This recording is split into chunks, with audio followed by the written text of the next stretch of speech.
எனவே கல்ப் என்பது புரளக்கூடியது, இதயம் என்பது புரளக்கூடியது. அந்த இதயத்தை சரியான ஒரு நிலையில் வைத்திருப்பவன் தான் முஃமின்.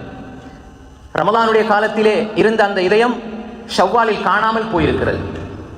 ரமலானிலே விடிய விடிய நின்று தொழுத கால்கள் கியாமுல் லைலுக்காக எழும்ப மறுக்கிறது என்றால் அந்த கல்பு வேற ஒரு சைடுக்கு, வேற ஒரு திசைக்கு திரும்புகிறது, நிலைத்து நிற்கவில்லை.